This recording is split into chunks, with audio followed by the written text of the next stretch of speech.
नमस्कार दोस्तों, स्वागत है आपका मेरे चैनल पे। दोस्तों, आज की इस वीडियो में हमारे स्पीति वैली रोड ट्रिप का खूबसूरत और रोमांच से भरा दिन जो मैं आपके साथ शेयर करना चाहती हूँ वो है। आज हम कल्पा से निकलकर काजा तक का सफ़र तय करेंगे और इस पूरे रास्ते में हमने जो बदलते हुए नज़ारे, गहरी घाटियाँ, खाब संगम, पुराने लोहे का पुल, लैंडस्लाइडिंग एरियाज, नाको ताबो, आखिर सब कुछ जो देखा और फिर हम काजा तक पहुँचे, तो इस पूरी वीडियो में आपको इस पूरे रूट की असली कंडीशन दिखाती हूँ और जून महीने में रोड्स का अपडेट। तो दोस्तों, सुबह सुबह कल्पा की ठंडी वादियों से और पहाड़ों को अलविदा कहते हुए हम निकल चुके अपनी जर्नी की तरफ। जैसे जैसे गाड़ी नीचे उतरी वैसे वैसे पहाड़ों के रंग और नज़ारे ना बदलने लगे थे। हर मोड़ पे ऐसा लग रहा था कि जैसे किसी ना मूवी का सीन चल रहा हो। कहीं बादल पहाड़ों को छू रहे थे तो कहीं दूर तक फैली हुई घाटियाँ जो ना मन को मोह ले रही थी। तो हम रास्ते का सफ़र हर कैमरे में कैद करती आ रही थी मैं। कुछ समय बाद हम थोड़ी देर चलते चलते हम आगे पहुँचे खाब संगम की तरफ। खाब संगम वो जगह है जहाँ पर सतलुज और स्पीति नदी एक दूसरे से मिलती हैं। पहले तो हमें पता नहीं चला, मगर जब भीड़ को देखा तो हमें पता चला कि वो खाब संगम है। दो अलग अलग रंग की नदियों को एक साथ बहते देखना ना अपने आप में एक अच्छा अनुभव था। यह स्पीति जाने वाला हर बंदा यहाँ पर ज़रूर रुकता है, फ़ोटोग्राफी करता है, क्योंकि ये एक कैमरे में कैद करने वाला मंज़र था। तो हमने भी कुछ समय यहाँ पर बिताया, कुछ फ़ोटोज़ खींची, कुछ वीडियोज़ बनाए और खूबसूरत नज़ारे को अपने कैमरे में कैद करते हुए फिर हम आगे आगे बढ़ते पहाड़ों के चट्टानों के बीच में से, जो कि कटी हुई चट्टानों को काट के रोड्स बनाए हुए हैं, उन पे से होते हुए हम धीरे धीरे पहुँचे घाटियों में, जहाँ पर हमें पुराने लोहे का पुल भी क्रॉस करना था, जो कि आपने देखा होगा अभी 23 तारीख को क्रैश हो गया। तो हम आगे बढ़ते हुए हमने इस पुराने लोहे के पुल को भी पार किया। हम 17 जून को वहाँ से गुजरे थे, तब तक ये पुल बिल्कुल सही सलामत था और हमने खुद इस पुल को पार किया था। लेकिन दोस्तों, कुछ ही हफ्तों में ये 23 जून को कुछ ही दिनों बाद 23 जून को ना ये एक भारी ट्रक के गुजरने की वजह से टूट गया। ये सोचकर बहुत हैरानी होती है कि कभी हम उस पुल पर से गुजरे थे। तो ये सफ़र हमारे लिए और भी ना यादगार बन गया। फिर दोस्तों, इसके बाद हम लोग पहुँचे धीरे धीरे वादियों का सफ़र तय करते हुए पू की तरफ।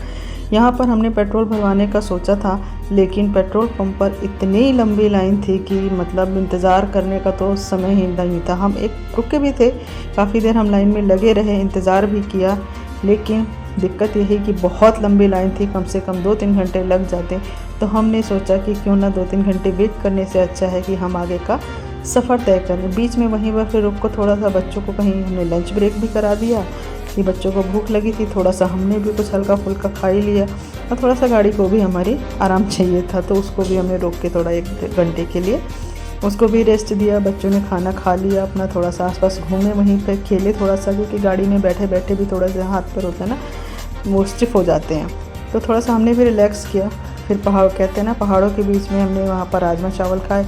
पहाड़ों के बीच में खाना खाने का तो मज़ा ही कुछ और होता है, और चारों तरफ इतनी ठंडी हवा बह रही थी, इतना सुकून था ना उस हवा में कि क्या ही कहना। तो ऐसे पल तो रोड ट्रिप में ही मिल पाते हैं। अगर आप ट्रैवलर वगैरह में कर रहे हैं तो फिर बहुत मुश्किल होता है, क्योंकि वो कुछ लिमिटेड स्टॉपेज होते हैं और अपनी गाड़ी से अगर जाते हैं तो एक खूबसूरत यादें और बन जाती हैं। तो दोस्तों, इसके बाद हम निकल पड़े।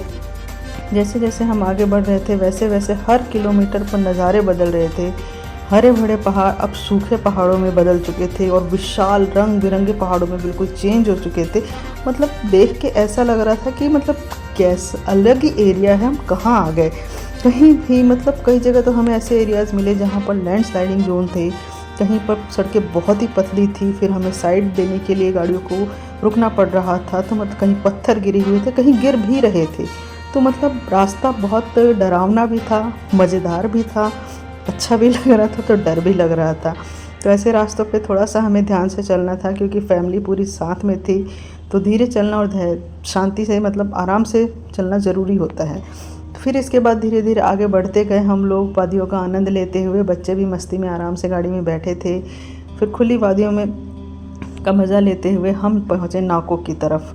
उधर रोड्स काफ़ी अच्छी बनी हुई हैं। स्पीति की तरफ अगर आप किन्नौर से काजा की ओर जाते हैं तो उधर रोड्स बहुत अच्छी बनी हुई हैं।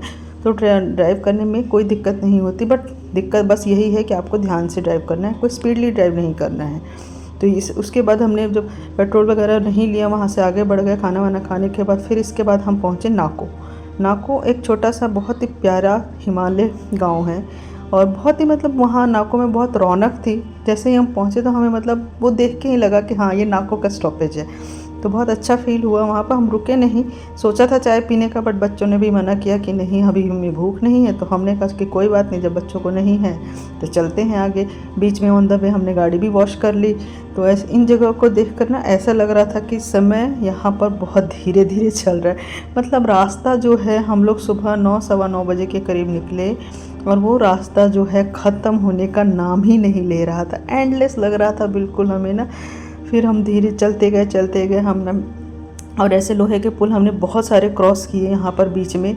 और डर भी लग रहा था क्योंकि इन लोहे के पुल पे सिंगल टाइम में सिंगल ही गाड़ी अलाउड है, बट एक्चुअली पब्लिक नहीं मानती है, एक साथ कई गाड़ियाँ चली जाती हैं, तो इसीलिए कुछ ना कुछ क्राइसिस हो जाते हैं। तो इन चीज़ों का हमें ध्यान रखना है कि जो वहाँ पे मेंशन होता है कि एक टाइम पे एक ही गाड़ी निकले, आपकी ही सेफ्टी के लिए, तो इन चीज़ों का ध्यान रखना है।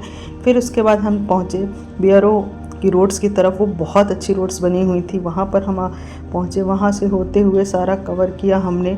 यहाँ पर हमें फिर बाद में काफ़ी ऊपर जाना था, बहुत ही ऊपर जाना था। मतलब वो नीचे से जब हमने देखा तो ऐसा लगा कि हम वहाँ कैसे पहुँचेंगे, बट रोड काफ़ी अच्छी बनी हुई थी, तो सफ़र अच्छा रहा। हम धीरे धीरे चलते गए, आराम से, ध्यान से गाड़ी चलानी थी। तो हस्बैंड ने बहुत ध्यान से गाड़ी चलाई, क्योंकि पहाड़ों में गाड़ी चलाना ना एक अपने आप में चैलेंज है। फिर वहाँ से हम लोग थोड़ी सी बीच बीच में रुक के थोड़े से कुछ फ़ोटोशूट वगैरह लिए, कुछ फ़ोटोज़ खींची सारे वादियों की, कुछ चट्टानों की। मतलब वहाँ जो रोड्स बनी हुई ना, पूरी चट्टानों को काट के, मतलब इतनी मतलब ब्यूटीफुल लग रही थी ना। डर भी लग रहा था क्योंकि चट्टानों हमारे सिर के ऊपर होती हैं और हम चट्टानों के नीचे होते हैं, तो कभी भी कुछ भी हो सकता है, बट ऊपर वाला है हमारे साथ। तो फिर हम इन वादियों को होते हुए कैमरे में कैद करके हम आगे पहुँचे। आगे हम धीरे धीरे पहुँचे। कुछ फ़ोटोज़ खिंचवाने के बाद हमारी नज़र पड़ी ताबो की तरफ। बीच में हमारा धनकर वगैरह भी आया, छोटे छोटे बहुत सारे गांव आए, तो मैंने छोटे छोटे शूट्स उनके भी ले लिए कि मतलब इतनी दूर वादियों में जहाँ हम सोच भी नहीं सकते, तो वहाँ लोग रहते हैं। मुझे तो देख के ही ऐसा लग रहा था ना कि कैसे यहाँ पर लोग रहते हैं, जो अनएक्सपेक्टेड है। रास्ते बिल्कुल सुनसान है, चट्टानें हैं, उन चट्टानों के बाद भी कोई गांव बसा हुआ है। तो फिर हम पहुँचे उन गाँव में। उन गाँव को क्रॉस करते हुए हम लोग आगे बढ़े ताबो की ओर। ताबो की ओर हमारा सफ़र चल रहा था। रास्ते में कई छोटे छोटे गांव पड़े, शानदार व्यूज़ पॉइंट मिले, बट हमने गाड़ी इतनी रोकी नहीं क्योंकि शाम होने वाली थी। तो हमने सोचा काजा तक पहुंच जाते हैं। वहीं स्पीति की वादियां भी मतलब इतनी खूबसूरत लग रही थी। स्पीति नदी जो है, मैं क्या ही बताऊँ, मतलब वो नज़ारा ना बस मैं एक्सप्लेन नहीं कर सकती। जो देखने सामने से देखने में मज़ा आ रहा था, वो हम बयान नहीं कर सकते, तो वो मज़ा अलग ही था। फिर हम धीरे धीरे पहुंच गए। रुकने का मन किया, कई जगह थोड़ा बहुत रुके, फ़ोटो वगैरह खिंचवाई, और फिर हम आगे पहुंच गए। फिर स्पीति की सभी खूबसूरत वादियों का मज़ा लेते हुए पूरा रास्ता मतलब इतना मज़ेदार था ना। हम पहुँचे काजा की ओर। शाम होने वाली थी, और पहाड़ों में सच बताऊं, जितना हम काजा की तरफ पहुंच रहे थे, शाम तो जैसे होने का नाम ही नहीं है। टाइम बढ़ रहा था, लेकिन अभी भी ऐसे लग रहा था कि समय कहीं रुका हुआ है। धूप बहुत तेज़ लग रही थी, बिल्कुल हमारे फेस पे लग रही थी। इतनी तेज़ लग रही थी कि मतलब लग रहा था हमें जला देगी। लेकिन वादियों का मज़ा लेते हुए हम ऐसे ही आगे बढ़ते रहे। तो आखिरकार फिर हम शाम को काजा की तरफ पहुंचने ही वाले थे। तो काफ़ी लंबी ड्राइव हमें करनी पड़ी काजा तक पहुंचने के लिए। और काजा पहुंच के हम सीधे गए पेट्रोल पंप पर, जहां पर पेट्रोल पंप के लिए आप बिलीव नहीं करेंगे, इतनी लंबी लाइन लगी थी।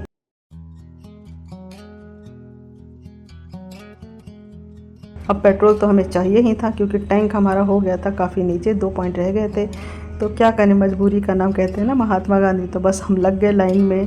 तो हस्बैंड गाड़ी में ही बैठे थे, बच्चे बैठे थे। तो मैंने सोचा, मैं तो उतर गई गाड़ी से, और थोड़ा सा काजा का जो पेट्रोल पंप के नियर बाय जो भी चीज़ें थी, मॉनेस्ट्री थी, तो मैंने वो सब थोड़ा सा घूम लिया। मैंने कहा कि चलो हम घूम के आते हैं। शाम को धूप जैसी थी वैसे ही ठंडी हवा चल रही थी, बहुत ही ठंडी एकदम, मतलब बहुत ही ठंडी थी।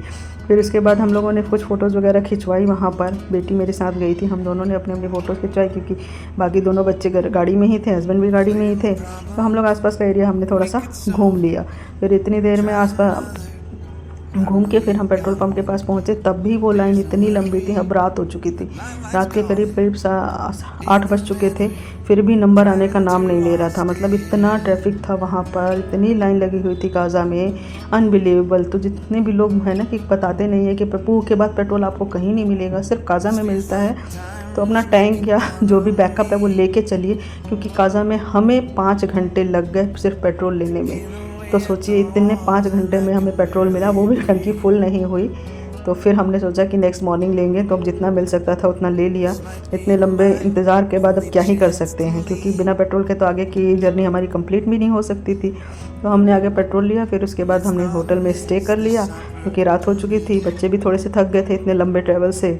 फिर दोस्तों ऐसे ही कल्पा से हम लोग काज़ा तक का सफ़र ना ड्राइव ही नहीं था, हर मोड़ पे बदलते नज़ारे, रोमांच, वो मतलब क्या कहूँ मैं, खूबसूरत याद है ना, बहुत ही खूबसूरत यादों से हमारा ये भरा हुआ था हमारी ये जर्नी। अगर आप स्पीति जाने का जो दोस्तों प्लान कर रहे हैं ना, तो इस रास्ते का हर पल खोल कर जीना, क्योंकि सेफ ड्राइव करना है, हमें ध्यान से ड्राइव करना है। रास्ते बहुत अच्छे हैं, अगर आप ड्राइव ध्यान से करेंगे तो आप बहुत आराम से स्पीति के वादियों का मज़ा लेते हुए आगे पहुंच जाएंगे।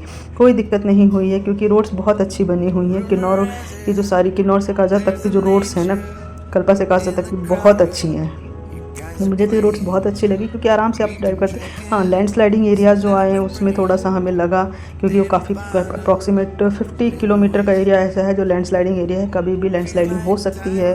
तो उन चीज़ों का थोड़ा सा आपको ध्यान से ड्राइव करना है, ताकि आपकी जर्नी सेफ़ रहे। तो दोस्तों अगर ये हमारा सफ़र आपको पसंद आया तो वीडियो को लाइक ज़रूर कीजिएगा और अपने दोस्तों के साथ शेयर कीजिएगा।